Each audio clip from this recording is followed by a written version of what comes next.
Dear friends from Egyptian Fellowship for Vascular Surgery, I am Prof Ayman Fakhrey, Professor of Vascular Surgery. I wish you all a very happy and prosperous New Year 2021.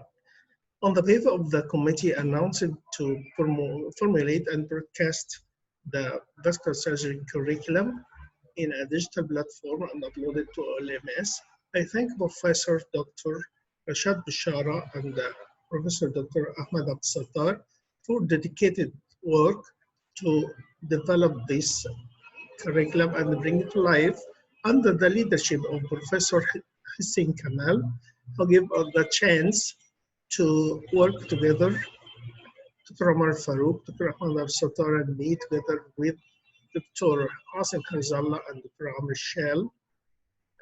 We worked very hard for days and hours to formulate this curriculum in a digital calendar platform and upload it to the LMS.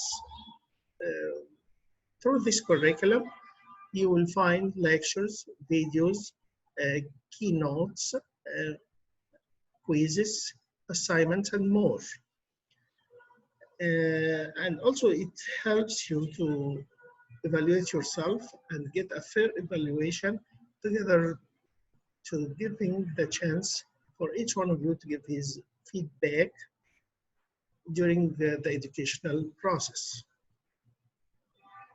Also, it helps you to get your way in education, depending on the adult learning theory, to get and achieve your goals as accountant and safe vascular surgeons. Best of luck. I wish you all very good education and learning technology. Please start and enjoy the program, and we'll see you all there. Thank you.